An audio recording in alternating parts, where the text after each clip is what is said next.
And perfect segue. Wait, I was off camera doing my happy dance on Monday morning. Monday morning happy dance. That's anyway. It's not gonna make the camera though. So you'll just have to use your imagination. That's probably a bad thing to say, but anyway, I said it anyway. We are happy Monday, everyone. It's the day before Halloween, October 30th. It is a very very brisk, like 24 degrees here in the Boise Valley this morning. Yeah, I don't like it. No sirs, no ma'ams. If anybody's out there, no whatever you identify as. I don't like it. I'm wearing my rip curl from Miami shirt because I'm wishing I was in Miami, enjoying some what I assume is warm weather. I have no idea if it actually is warm in down there, but yeah. Anyway, all right. So let's get started. We've got our regulars here this morning. Hopefully you have your beverage of choice. I have my double espresso this morning. Always makes me happy.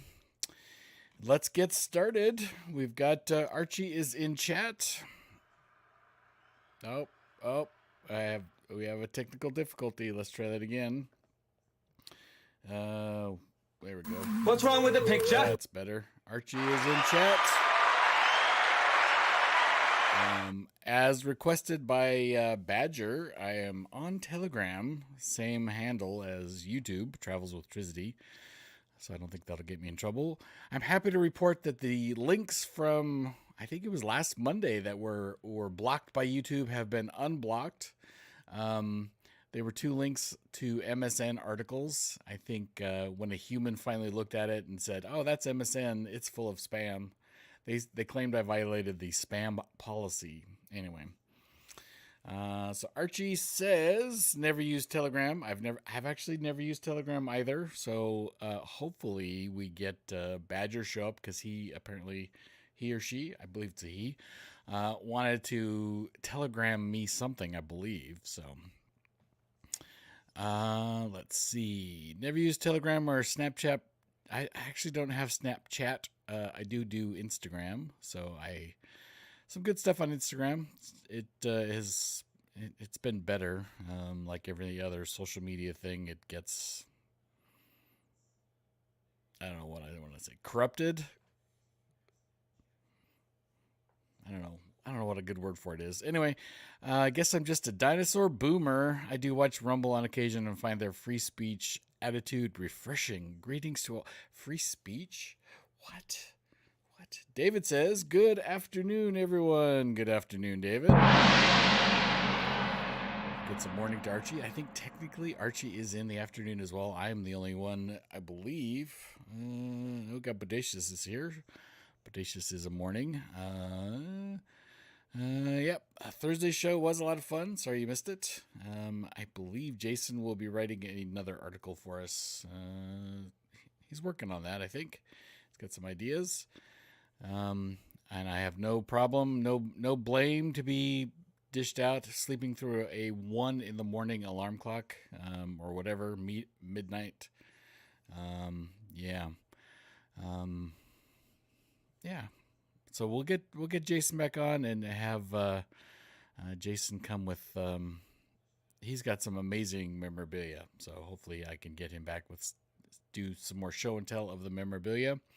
If you didn't watch last Wednesday my time show, it was a good time. Jason is a flight attendant with American Airlines. He started with TWA, so he's got lots of good stories, and I think it was very entertaining. Frankly, the two of us, I think, play off each other very nicely. I enjoyed it. It was one of my. It's always fun to have a guest. There's this uncertain when it's just me. I've got my lineup of things, and when you get a guest, yeah, it's a little more uncertain for me, and it makes a lot of fun. So. We have Bodacious is here. And if anyone is lurking out there in chat, remember to say hi and I will acknowledge you. That's part of what I like to do here. David did watch the replay. Yes. I wouldn't argue with MSN isn't spam. Yes. Yeah, I did. And I think what flagged those articles initially is all the ads. And what I try to do when I get a website, so I queue up all the websites and there that I want to go over, all the headlines that I found, all the headlines that you guys have sent me.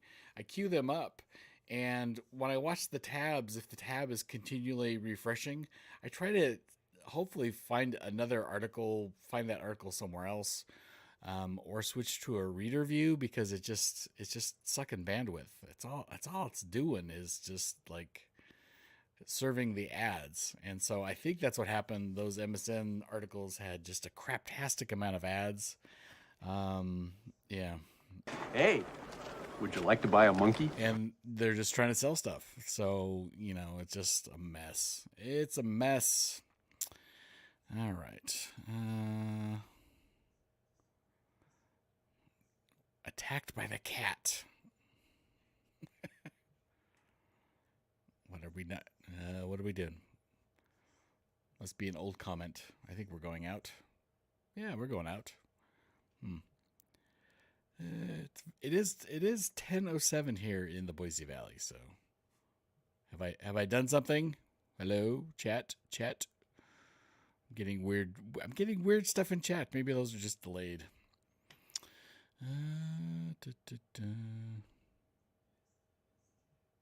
Anyway, moving on.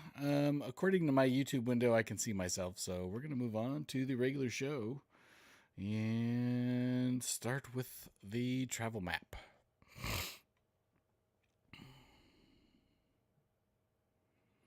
All right. Travel map says... There's always a lag. All right. Travel map today. Daily flight. We'll start at the bottom with the daily flight tracking statistics. 17,184 flights are being currently tracked by Flight Radar 24. That's pretty dang good. Checking the disruptions. Tel Aviv is being disrupted. Something happening in the Middle East, in Israel perhaps, that's causing disruptions at Tel Aviv. Weird. We're not gonna get into that. So Tel Aviv in Israel. Melbourne is having delays. And one thing I don't like about this is it doesn't necessarily tell you. Tulsa's having delays. Amman in Jordan having delays. Tunis in Tunisia. Paris Le Bourget in France. Anchorage. Milan, Italy. Oslo, and Perth. Fortunately, I do not subscribe to the weather on this particular map, so I can't tell you what the weather is. I don't know. Who knows? Doesn't really matter. Even the flight aware doesn't really tell you. There's another hot air balloon. Couple hot air balloons out there. This one looks like it was launched in the Caribbean, perhaps.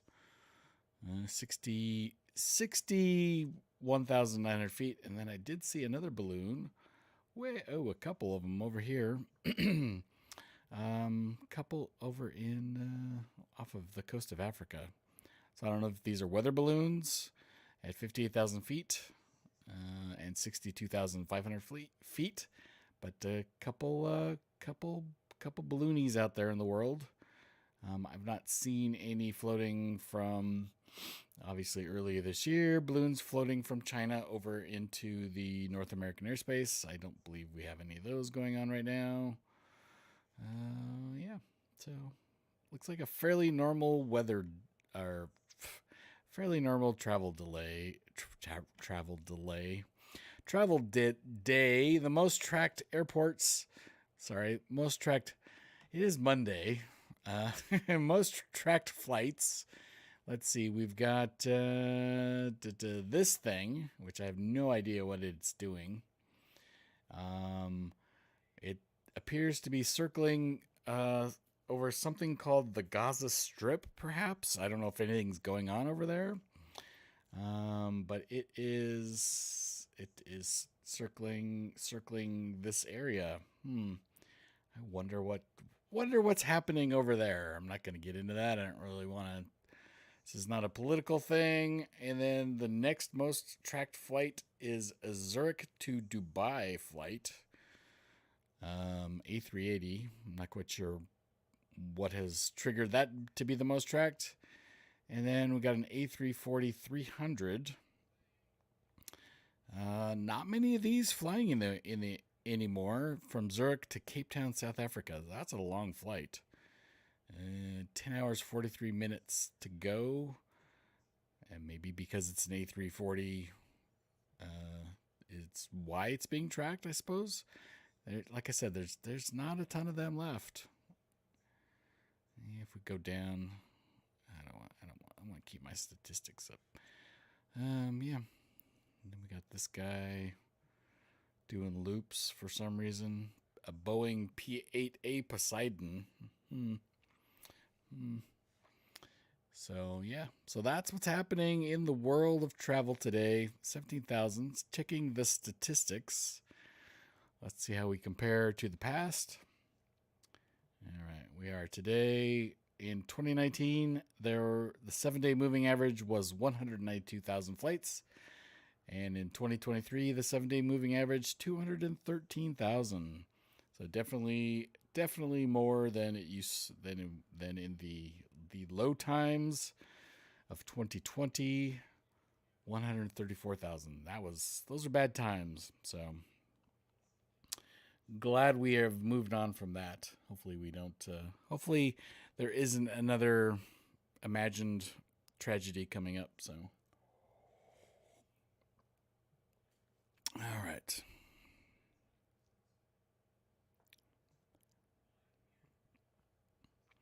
I think Archie must be having some issues. Archie's comments indicate that he can't see me.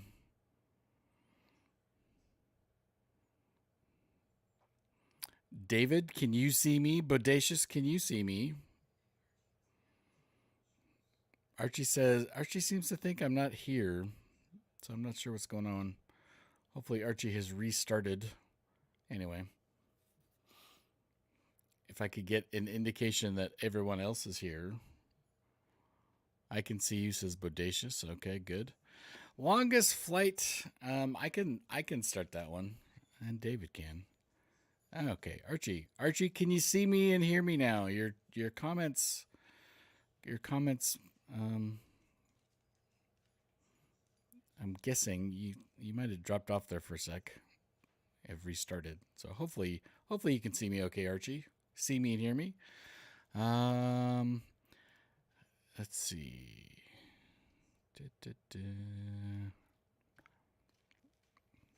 Yes, I am doing fine. So Archie says Chicago to Hawaii. My longest flight was Los Angeles to Singapore.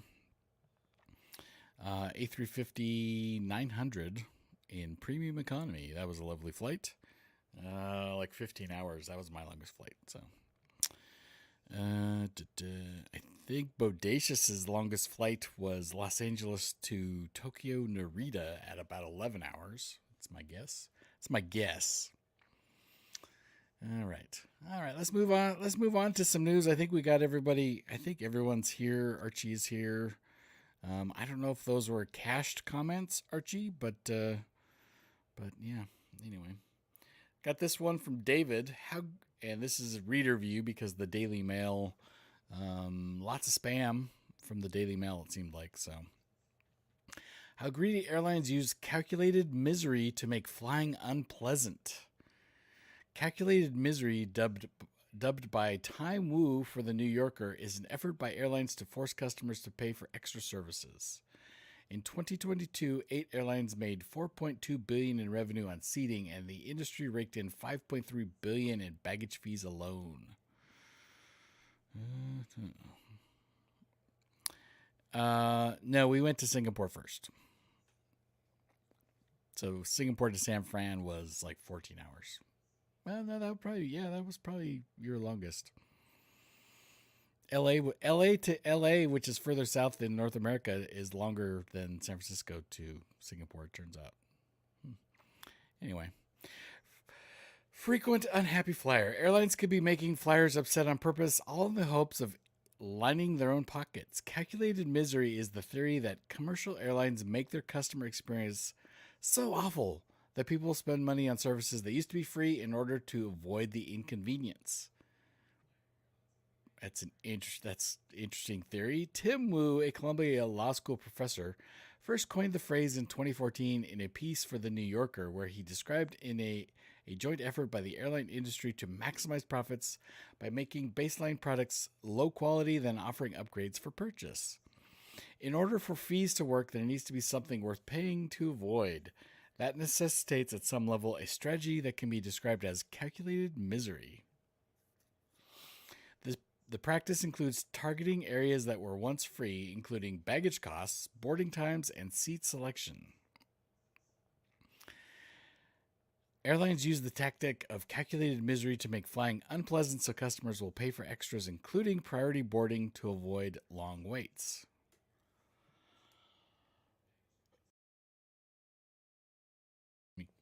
Cough button. A recent report found in 2022, 8 major U.S. airlines made $4.2 billion in revenue on assigned seat fees.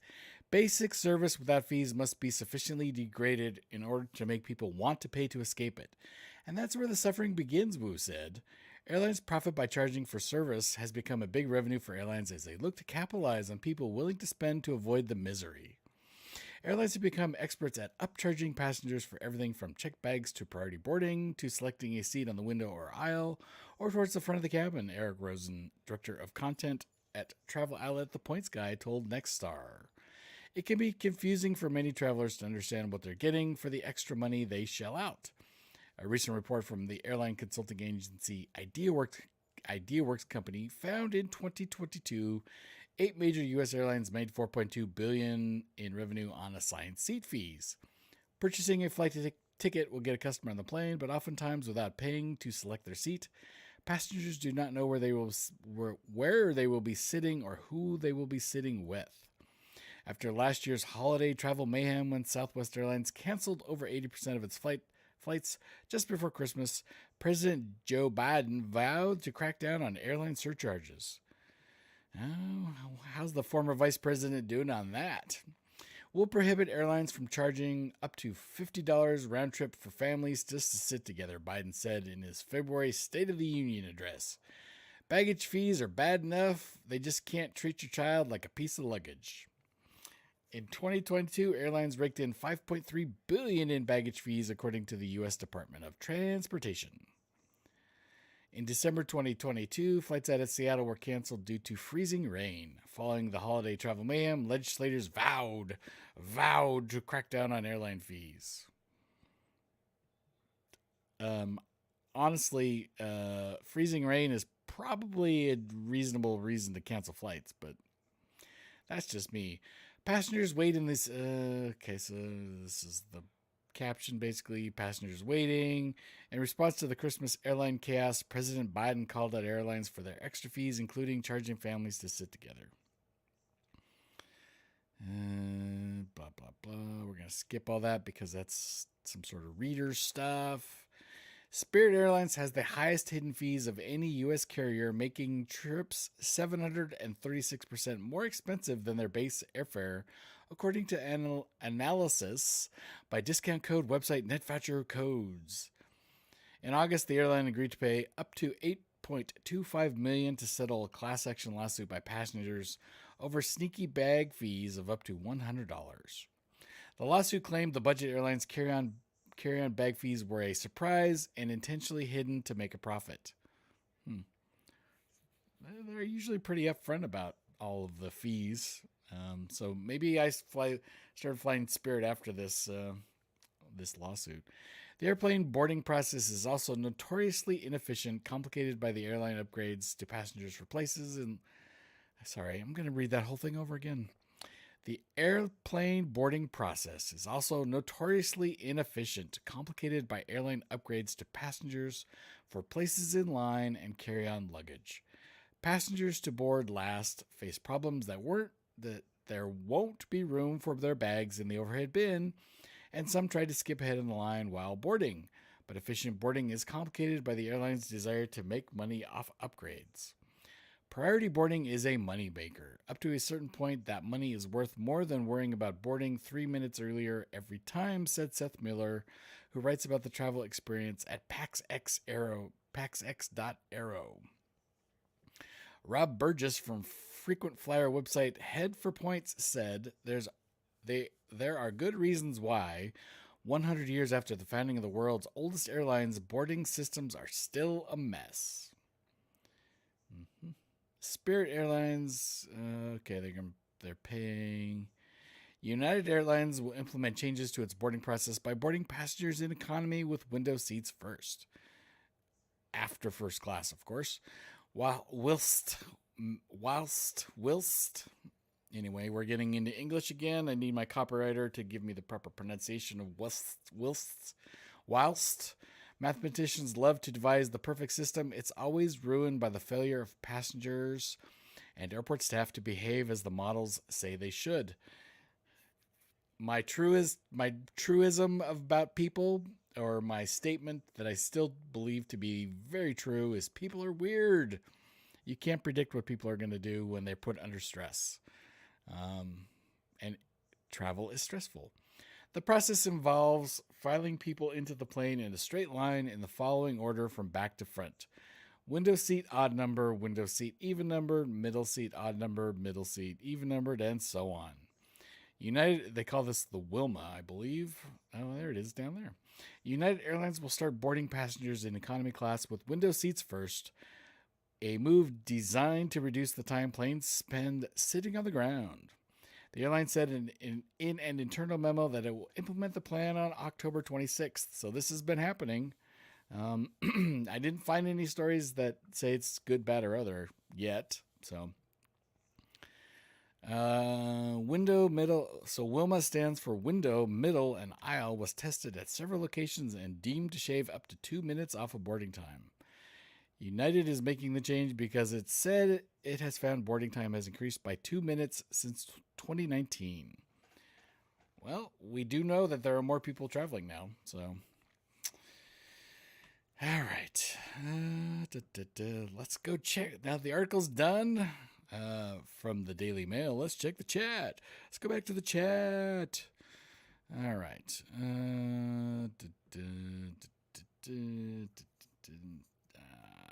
Right, I think we're with David. The baggage fees can make full-service airlines competitive.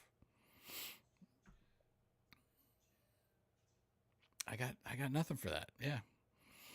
Archie asks about Malé. It's not male, it's Malé. Malé is in the Maldives, correct? It is the capital city of the Maldives. Maldives are pretty much on the exact opposite side of the world from the Boise Valley here. When we were there calling home, it was an exact 12-hour time difference. Squirrel button is also appropriate for coughing. He made me this collar so that I may talk. Squirrel! Let's see. Bodacious says, I'm not smart enough to find foreign language symbols. It needed on the E. Malay is how it's pronounced. Capital of the Maldives, yes. Look at that. We got Jason Wayne Hobbs music. Welcome, Jason. We were discussing how much fun everyone had last Wednesday. Yeah, so good time. Glad you're here. I was thinking you were flying today, but maybe you are on your out leg. Is it out leg? I think that's how travel agents would describe it, is the out and back. Anyway, Bodacious says, I don't want to travel in freezing rain. Pass.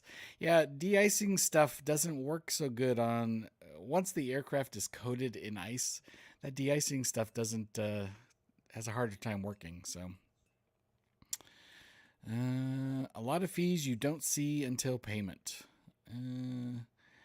Yeah, it's interesting. When I've flown even Allegiant and Spirit and Avelo, I think as probably as a result of the lawsuits that are probably just could be just this lawsuit that Spirit has settled in the United States at least, and it could be different for like EasyJet or something, Ryanair. But in the United States, the website process is very deliberate.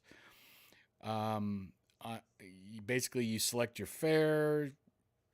The next step, they ask you, do you want a seat? If and they're pretty clear about it. If you don't pick a seat, one will be assigned for you at a later date. Then they move on, and they still probably charge you. I know Spirit charges for every seat, so you're better off just picking one. Then they move on to, are you going to carry on a bag? And they're pretty specific about it. Are you going to check a bag? Those are on the same page. If you're doing Frontier, before you get to those, asks you, please bundle with us. And that's where that bundle thing, Allegiant does this too. That bundle is typically not worth it, I don't think. There's always something in the bundle that is unnecessary. I think there's one of them. I think it's Frontier that tags a. I'm trying to remember what it is, but there's something that people traveling don't need. I can't remember what the fee is, but it's if you take that fee out, then the bundle is definitely not worth it. It's not something that most travelers are going to buy. It's like travel insurance or something. If you're flying domestically, I don't think most people get travel insurance, and I would recommend it for a domestic flight, perhaps for an international, depending on what it is. But I think they bundle in a travel insurance for you. Delta puts it at the end. I think American probably puts it at the end as well. You can add it after everything else is decided, but I think it might be Frontier or Allegiant, but they put it in the bundle, and then they claim it's going to save you 40%. Well, yeah. So that one I don't care for, but let's see. Jason says he's home. Went to Orlando yesterday. Nice. I should watch Akil and Peel Priority Boarding. Okay. I will make a note. And P.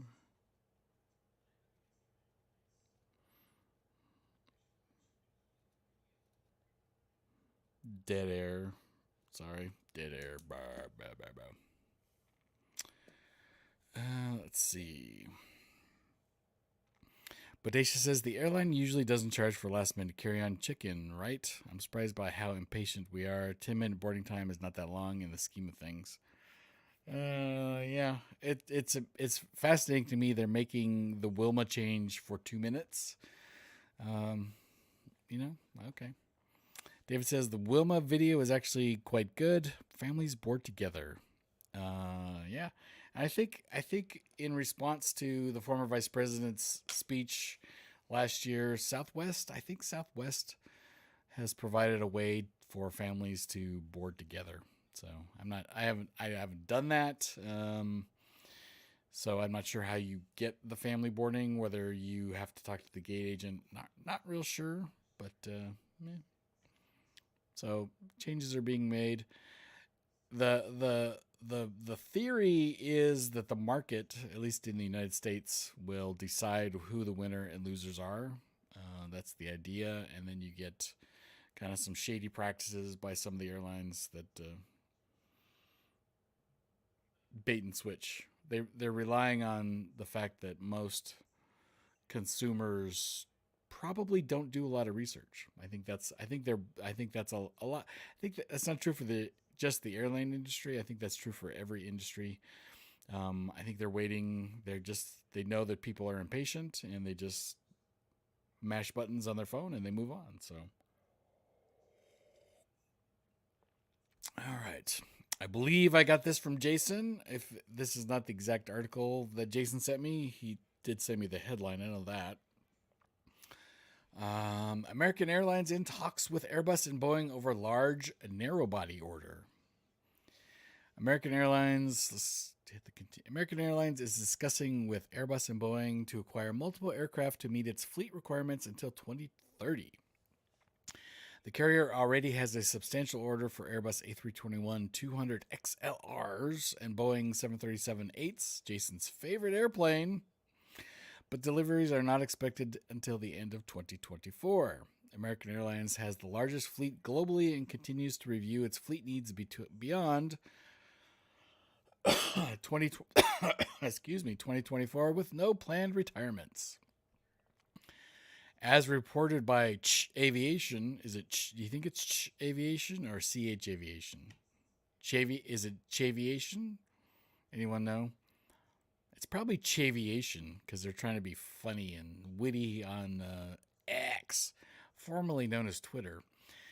American Airlines appears to be in discussions about the acquisition of multiple Airbus and Boeing aircraft to cover the carrier's fleet requirements leading into 2030. The order, expected to be substantial, may be more evident in the coming days. American is already the largest operator of the A319, the baby bus. I think that's what it's. That's the baby. Is that the baby? I think that's the baby bus. And the A321. I dig the A321. It is, as Jason and I have discussed, it is hot in the middle.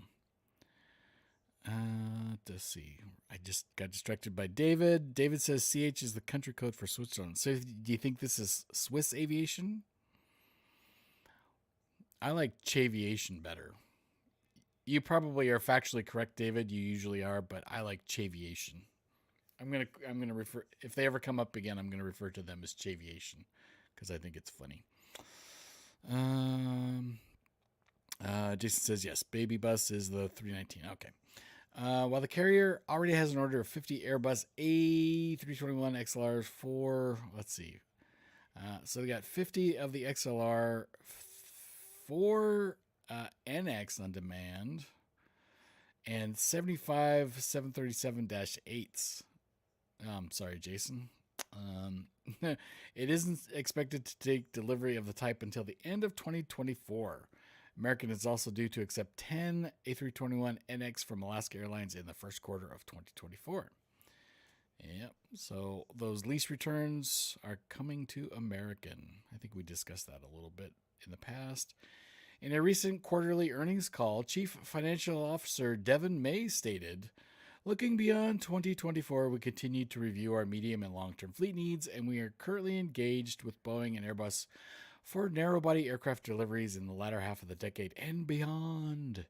Due to the young age of our fleet, we do not have any planned aircraft retirements this decade. We are very pleased to have built our fleet in a low interest rate environment and at a time when the supply chain wasn't as challenged as it is today."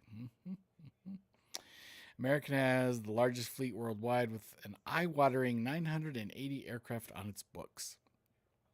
At the same time, the carrier sits in second for the largest airline by revenue in 2023, just behind Delta. The Texan, or shouldn't it be Texas-based Page, serves over 350 destinations. The Texas-based airline serves over 350 destinations across the planet. I don't understand Page. The One World Alliance member already has the largest fleet of A319-100s worldwide with 133 and about narrow bodies. It also holds 48 A320-200, a mammoth 218 A321-200s, 70 A321-200NX. I'm assuming that is the Neo, 55 Boeing 737-8s, and 303 Boeing 737-800 MAX. Yeah, it looks like you're going to be on plenty of Boeings coming up. Apart from its domestic destinations, the airline operates scheduled services, etc., etc., etc., blah, blah, blah. So, and here's the business info. Yeah, so Jason, looks like you're gonna be flying lots of Boeings, I would guess, unless you get on those international routes. I see lots of Boeings in your future, and A321s, frankly. Or how dare you? How about no? Any of those I think would apply for how you've expressed your love of the 737s. Anyway. David says if you have booked a window seat, the rest of your family get to go on at the same time. Oh, okay. Bodacious suspects AI generated content. Could be. Proofreading is not something a lot of people probably know how to do anymore. You know, I'm guilty of that. I've been writing some stuff and things, and I might have had Grammarly check it a little bit for me. So I think that's probably an AI thing. But who knows? All right. Spirit Airlines. We're talking a lot about Spirit today. Spirit Airlines not having a good quarter. I think the airline industry. I think we saw. I haven't seen Delta's or United, but I believe we saw. Jason and I discussed the fact that American posted a warning, and they ended up posting a. I don't know if it was a loss or just less revenue than they had planned. So Spirit Airlines halts new pilot flight attendant training after difficult quarter and their Pratt engine issues. So if you didn't know, Spirit has a lot of the A320neos, and the Neo engine has issues. Spirit Airlines posted a third quarter loss and forecast another one for the last 3 months of 23. The carrier told pilots it will suspend new pilot and flight attendant training next month. That's a bummer for a lot of people. The budget airline reported softer demand and said it will have to ground dozens of planes due to a Pratt & Whitney engine manufacturing issue. Yeah, bad. Spirit Airlines, we basically just read that. As it plans for slower growth amid softer demand and the expected grounding of dozens of aircraft for inspections because of a manufacturing problem with some Airbus planes' engines. So that's going to be true for every airline. Bigger airlines have an easier time absorbing this, I believe. The company had already slowed hiring and captain upgrades. Greg Christopher, vice president of flight operations at Spirit, said Thursday in a memo to pilots, which was seen by CNBC. CNBC, crappy NBC or crappier NBC. With these recent developments, however, we will also be suspending all new hire training efforts starting in November until further notice. The company told flight attendants that it will halt new flight attendant training starting November 7th for the foreseeable future. It is also planning to offer voluntary time off for cabin crew members, according to a separate memo from Tina Milton, vice president of in-flight experience. I wonder if they're going to... I haven't said they're cutting flights yet. I'm thinking my Boise to Vegas flight is going to probably get trimmed. This is not a decision we've taken lightly, but it's necessary to ensure our crew staffing levels match our operational need, given the number of aircraft we can fly, he said in a statement. The Miramar, Florida-based discount carrier said it expects to have to ground an average of 26 Airbus A320neo aircraft for inspections of engines made by RTX unit of Pratt & Whitney after that company disclosed a manufacturing defect in August. The carrier said it expects 13 grounded planes in January, rising to 41 in December of next year. The airline had a fleet of 202 Airbus planes as of September 30th, according to a filing. This expectation drives a dramatic decrease in the company's near-term growth projections, Spirit said in a filing. It said it expects capacity to be flat up to mid-single digits next year compared with 2023. The airline is in talks with RTX about compensation for the issue. Last month, RTX said it expected repairs to take between 250 and 300 days. Wow. With an average of 350 planes powered by the geared turbofan engines grounded worldwide between 2024 and 2026. Wow. That's bad. The budget airline Spirit on Thursday posted a net loss of $157 million, which was more than 4 times its loss a year ago. It forecast negative margins for the last 3 months of the year. We continue to see discounted fares for travel booked through the pre-Thanksgiving period. CEO Ted Christie said in an earnings release, and unfortunately, we have not seen the anticipated return to a normal demand and pricing environment for the peak holiday periods. JetBlue is in the process of trying to acquire Spirit, a deal the Justice Department has already sued to block. The trial is expected to begin next week in Boston. Oh, all right. Frontier Airlines, a fellow discount carrier, continues to hire flight attendants, pilots, and mechanics, an airline spokeswoman said. Interesting. That's fascinating. So one of the downsides of single type aircraft fleets is if you have a problem on one of the single type of aircraft that you fly, you could be in trouble. Yeah, that's a bummer. That is not a Neo, by the way. That's an old, what some people call the current engine option, which makes me crazy. But anyway, let's see. Bodacious, I've got Spirit. How about you? Oh, yeah. Is that the exploding engine issue? Yep. I think Jason says, I think so. They didn't really talk about it in the article, which is interesting because as we've discussed, news is usually fear-based, and you think that they would want people to be afraid of Spirit. Maybe not. Bodacious says, too bad the training is always the first to get cut. Seems like JetBlue should walk away from the merger. No point in training if the engines are not going to be used. Yeah, that's like a year-long repair. You would think that they would like build new engines and swap them out and go that way.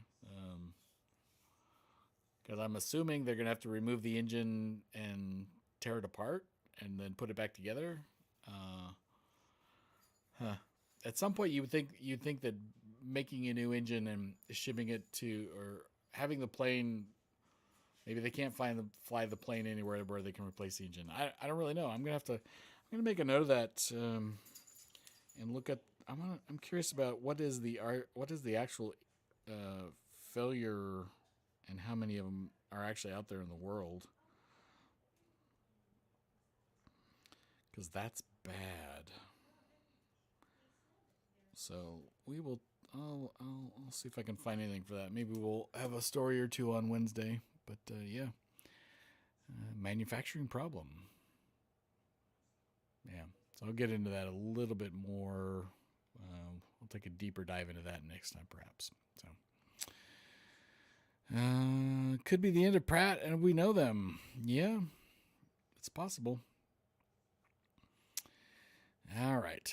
Are we going to call this the Baby Max?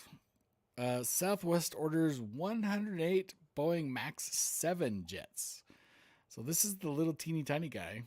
I guess the small one.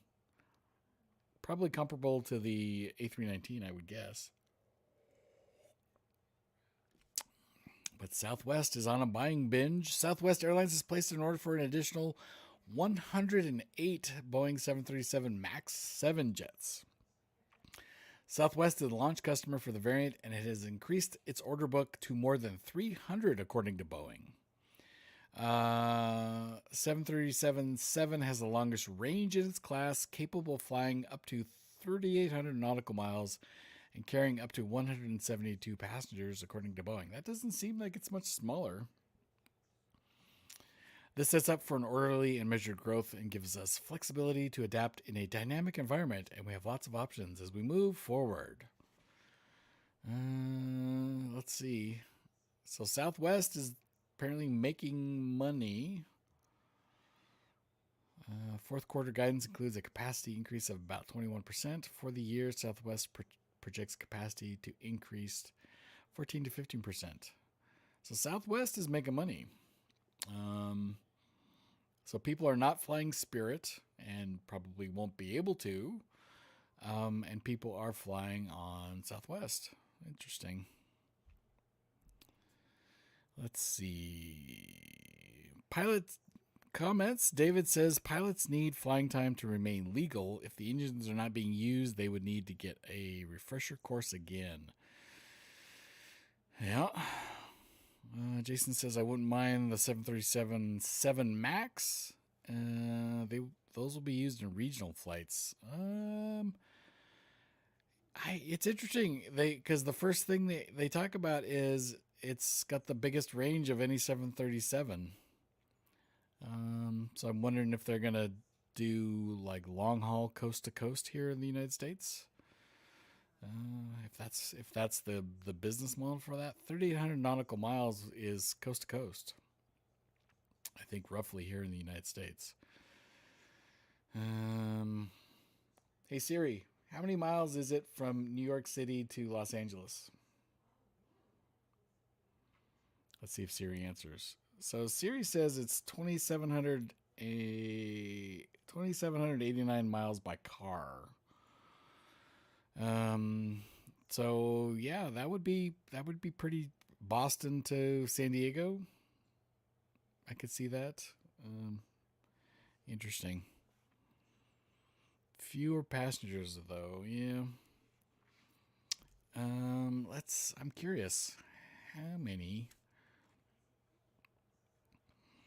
I'll bet Max. I'll bet there's a wiki for this. For the Max on Wikipedia. Let's see. How many people? All right, so Max 7 says 138 seats, according to this.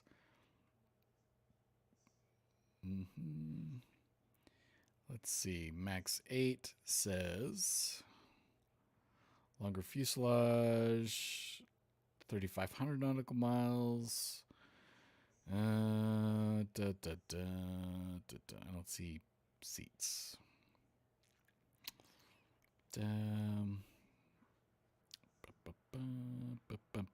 Don't see seats. Anyway, Max 9, 3,500 nautical miles.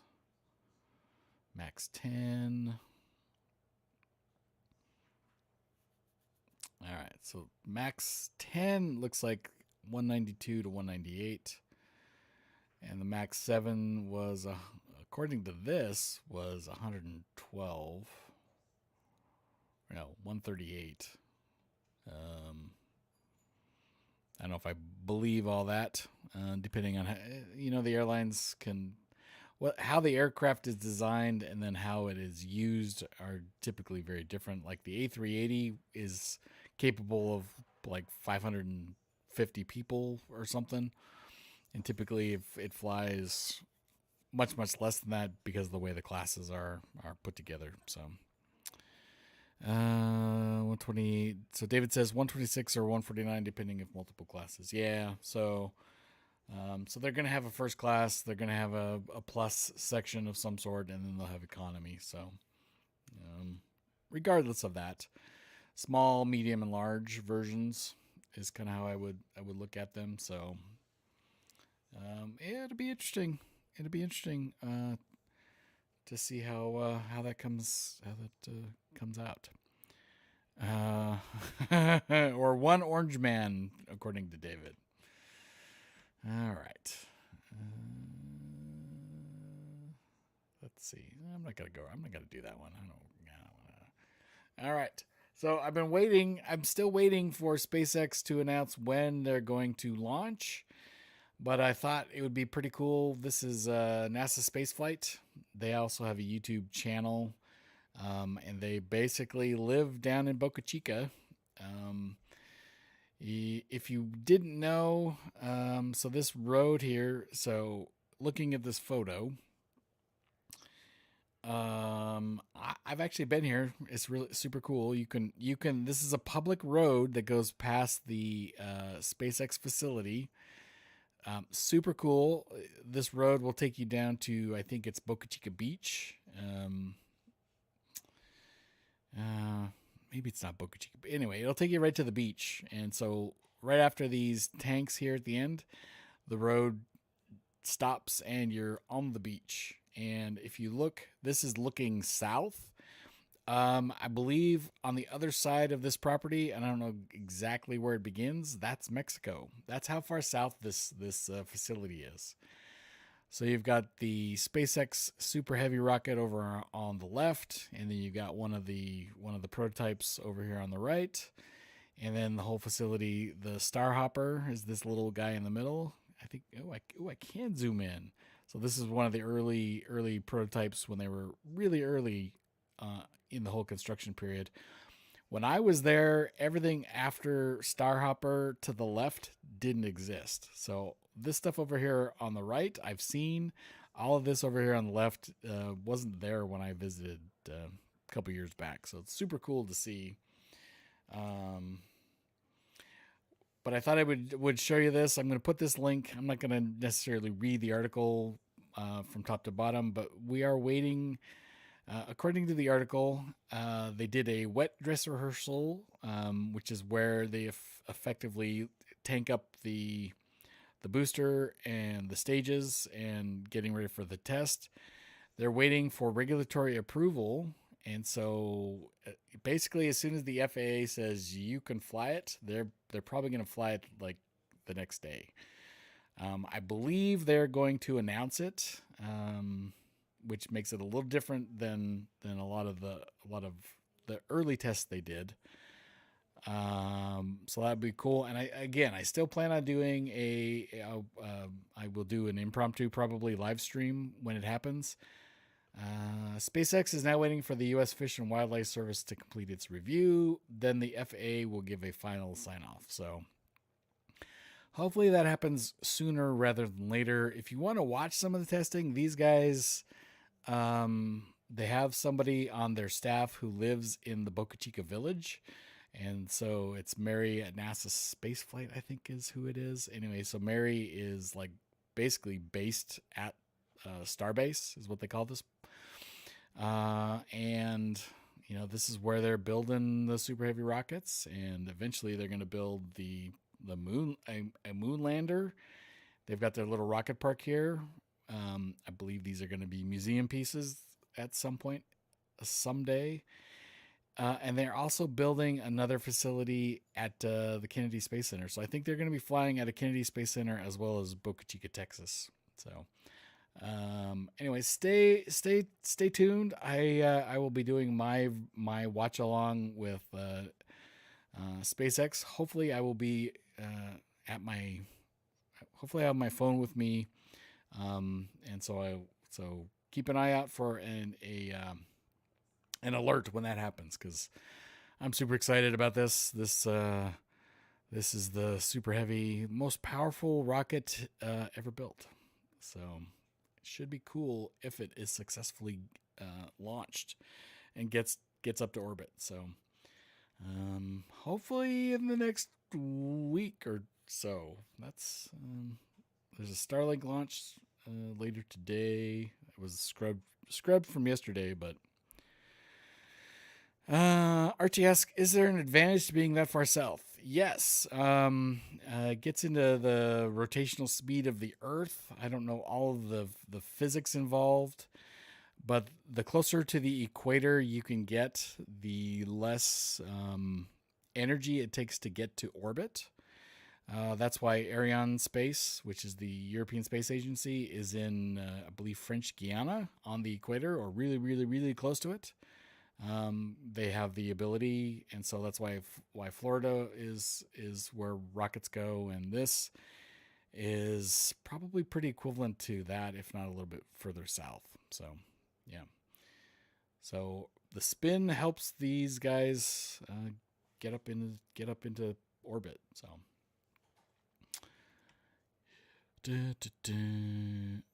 Only flying in the same direction.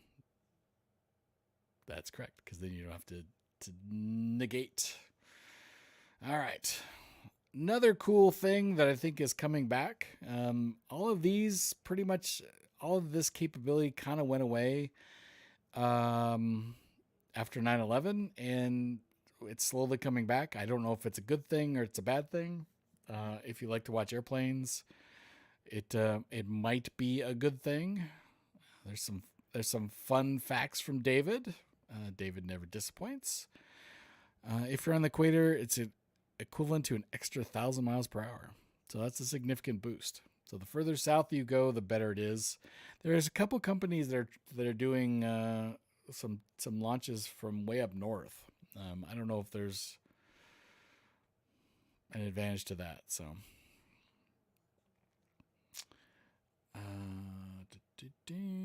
all right. Like old times at the airport. Remember when you could escort a friend or relative to the airport gate and wave goodbye? That's not typically been an option since security stepped up post 9/11. On November 1st, Philadelphia International Airport will debut Wingmate, a program that allows some non-travelers to apply for passes that will let them access the post-security area of the domestic section of the airport. I'm guessing the airports are wanting this because it's another revenue stream. And Philadelphia isn't the only one bringing the practice back. Tulsa, Detroit, Seattle, and New Orleans are among other American airports running similar programs. That's good news for anyone who wants to surprise their loved one with an airport proposal. Oh. Seattle, there's a really good burger place in the B concourse in Seattle. I really like it. They have good gluten-free buns for me. I don't know, the regular might not be that great, but super yummy. Whether it's paella, onigiri, I don't know what those next three are. The world, that just moved on to a new article. Rice-A-Rama. I'm not going to read Rice-A-Rama. Anyway, there you go. Wingmate. So that turned out to be a really, really short article. Rice. I think I saw that Minneapolis might be thinking about this as well, because Minneapolis is the one airport that I think of when I think of indoor shopping mall, because they have got this like central concourse, which really reminds me of like an 80s style shopping mall. So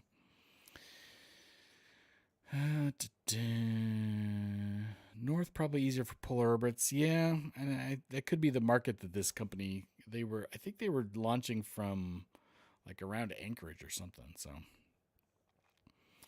more customers for the economical gift shops. Yes.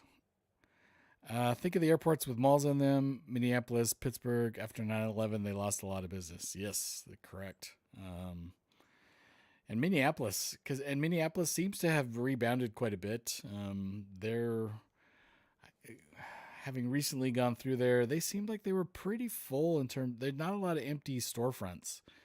The other one that's really taken off, Salt Lake City. A lot of their empty storefronts are filled or getting filled in the A concourse. So.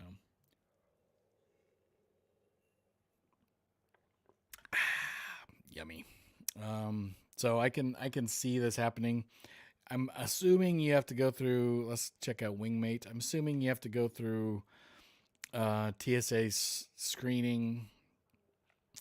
The Philadelphia Wingmate Pass is an exclusive amenity granting you access to the secure side of the airport. With a Wingmate Pass, the non-ticketed guests of Philadelphia passengers can now share in the unforgettable airport experiences. Whether you're supporting family in their journey to the gate or planning a heartwarming surprise for a friend arriving on a domestic flight, a Wingmate Pass will get you there. How it works. Apply online. Complete your application online 1 to 7 days prior to visit. If approved, you will receive an email with a digital Wingmate Pass to be used for entry at the designated security checkpoint on the day of your approved visit. On the day of your approved visit, arrive at Philadelphia's D, E, or A East security checkpoint for entry with your approved digital Wingmate Pass and government-issued photo. Be the ultimate wingmate. Join them in discovering Philadelphia's extensive offerings, including 140 plus restaurants, bars, and shops, and award-winning art exhibitions. There you go. So you can. They show you escorting your kid. I believe if you are putting your child, an unaccompanied minor, on a plane, you are allowed to go to the gate today. So.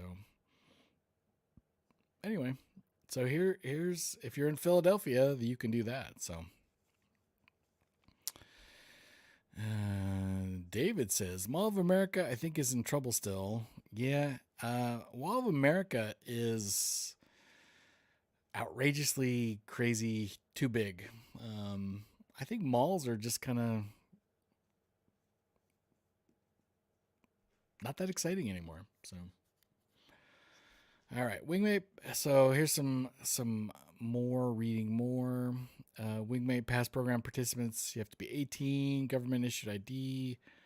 No minors. You need first, last name, gender, date of birth, email, reason for visiting. Yeah. It doesn't look like there's a fee. Yeah. So, yeah. At least that's how it works there. Let's see.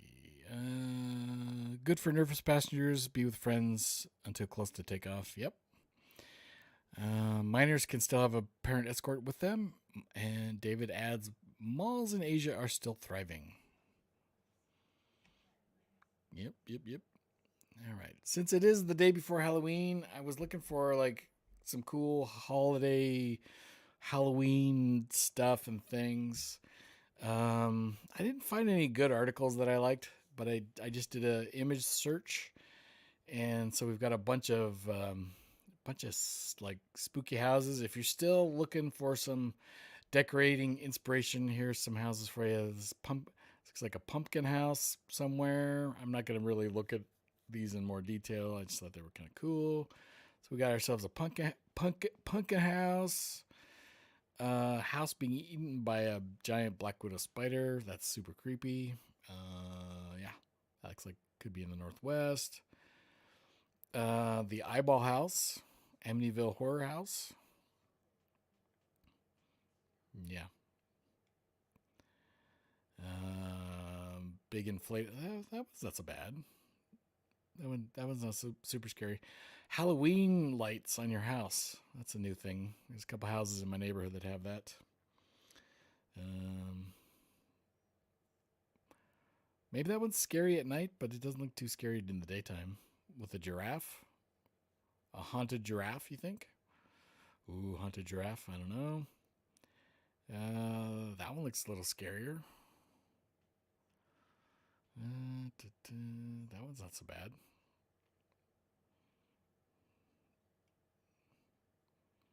Toronto. This one's in Toronto. That one looks cool. Look at that. My son would be digging this. He likes to put like tombstones and stuff out front. Those end up with these ones that can blow away.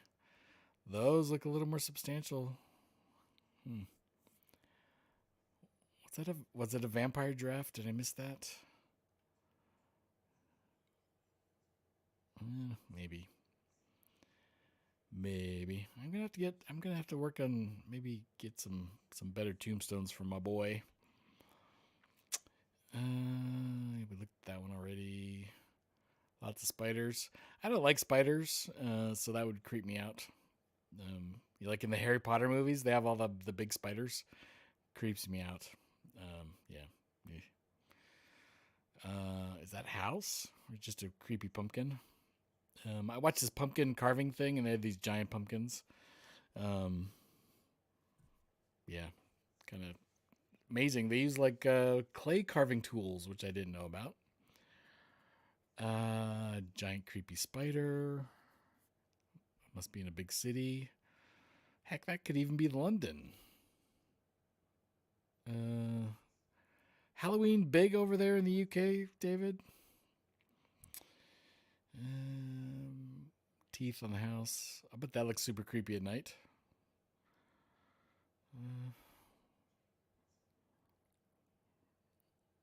Again, probably creepier at night.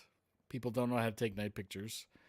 Like this is there's too much. See if they're gonna do this right, they need to turn that light off right there. It's overexposed. Bad camera, cell phone camera. David says not really. Must be an American Hallmark thing. Lots. I think we probably already saw that. Lots of pumpkins. That's a pretty good night shot. That's a lot of work. That is a lot of work. I mean, like, I think of Halloween as a single day. I don't think of it as Halloween season. So yeah, it's a lot of work for one night. But I think my son would dig that. Look at all those tombstones. All right, purpley. You get the idea. I think we. Oh, so that's the pumpkin house at night. I think we're gonna wrap it up there. If you would like to telegram me your articles for Wednesday, please do. I think we'll probably. I didn't do a soundboard today because it's not working. Inconceivable. There it goes. How about new? Yeah. And when I return, I shall be a cabin man. All right. I think I'm going to wrap it up there, though. It is early, and I am out of coffee. I'm cold, and I'm out of coffee. So I'm going to go get some more coffee. These articles will be in the show notes.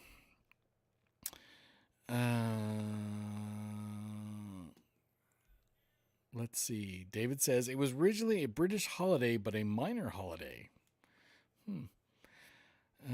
Yeah, we get those trunk or treaters, people that drive into the neighborhood from other neighborhoods, drive in and get all the candy. So,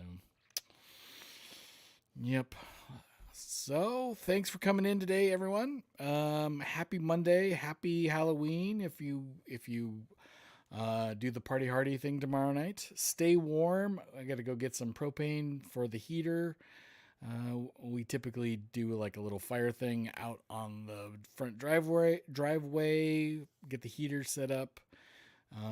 Because people knocking at the door makes the dog go crazy, and so we try to avoid that. So we'll probably be out on the front patio. If you're in the lovely Boise Valley, look for people out on the driveway. That might be us. So, all right. So thank Archie for coming in. Thank you, Jason, David, Bodacious, Member Gong. I'm working on some more member emojis. You guys get emojis that you can use. I don't know how to set that up, so I'm still trying to figure that out. Trying to get the emojis set up. Some of the other, I was watching LA Flights and had all these crazy like airplane emojis, 747s and stuff. All that good stuff. Oh yeah. So David reminded me we have a holiday next week, the 5th of November. Remember the 5th of November, right? Guy Fawkes night. If I recall, he tried to blow up Parliament. When was that? When was it, David? Fill me in. 1800 something? Tried to blow up Parliament? Something like that. Something like that. It was in the movie V for Vendetta is where I first heard about that. So,